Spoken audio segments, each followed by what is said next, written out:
नमस्कार दोस्तों, पहचान तो गई होगी शिवपूजन बाराबंकी वाले।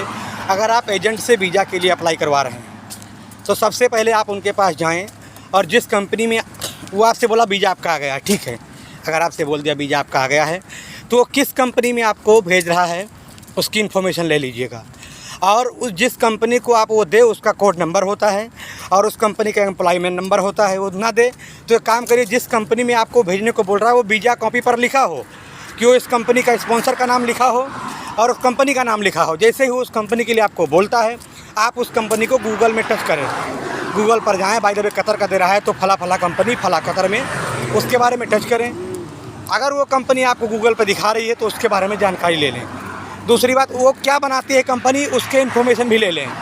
तीसरी बात, जब वो आपको वीज़ा दे देते हैं तो उसमें एक वीज़ा नंबर आता है, उसको आप क्या करेंगे, आप गूगल पर जाएंगे और उस वीज़ा नंबर को वहाँ की जो साइट होती है गवर्नमेंट की, या दुबई में आएंगे या कतर में आते हैं तो MOI होता है या वीज़ा सेंटर से आप चेक कर सकते हैं। इन चीज़ों को चेक करने के बाद फिर आपको ऑफ़र लेटर देंगे।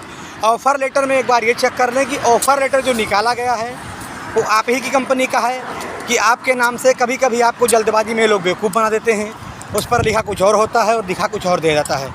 जब वहाँ से ऑफ़र लेटर आता है तो ये लोग उसको चेंजिंग कर देते हैं, एडिट करके आपको दे देते हैं।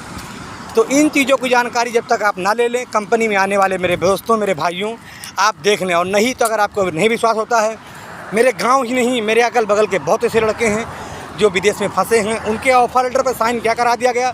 और दूसरी बात, एक तो और बड़ी बकचोदी साले एजेंटों के अंदर है, खुद को भोसड़ी वालों को अंग्रेजी आती नहीं, खुद को अंग्रेजी नहीं आती है। अब ऑफ़र लेटर लेकर आएंगे तो किसमें, अंग्रेजी में, अरबी में भी नहीं लेकर आएंगे, अंग्रेजी में ऑफ़र लेटर लाएंगे। अब यार हम लोग भी क्या करते हैं भाई, जल्दी हमको विदेश जाना है कि, और हम लोग कर देते हैं ऑफ़र लेटर को साइन। और जैसे हम लोग ऑफ़र लेटर को साइन करते हैं ना, वो लोग उसको प्रोसीड कर देते हैं, भेज देते हैं आगे। फिर हम लोग बन जाते हैं चूतिया। तो चूतिया नहीं बनना है। इन 3 चीज़ों के बाद चौथा प्रोसेस टिकट का। अब ये साले क्या करते हैं कि आपसे बोलेंगे 40,000 का टिकट है, 45,000 का टिकट है, लेकिन भाई टिकट होता नहीं इतने का, ये तुमको बताते हैं बेवकूफ़। कभी कभी क्या करते हैं कि आप मान लीजिए आपसे बता दें कि अरे यार टिकट बहुत महंगा हो गया, 95,000 रुपये। आपकी बात 80 से हुई है और ये आपसे बोलेंगे 95,000 रुपये आप पे कर दीजिएगा, और आप सोचते हो जल्दी जाना है, 10,000 देकर पे कर देते हो। नहीं करिए यार, आप तुरंत गूगल पर जाएं, जिस फ़्लाइट के लिए वो बता रहा है उसका फ़्लाइट का नंबर जांच करके अपनी टिकट को चेक कर लें। उसके बाद जो टिकट ये आपको देना है, एक बार उस पर PNR नंबर होता है, उसमें एक नंबर होता है, उसको चेक कर लें कि उसमें क्या क्या व्यवस्थाएँ हैं, क्या क्या नहीं है।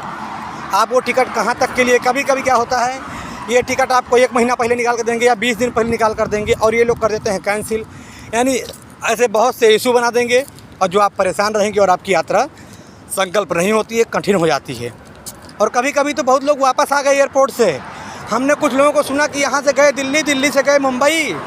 ये तो गाना आया था, मुंबई से गई पटना फिर भी ना मिला सजना।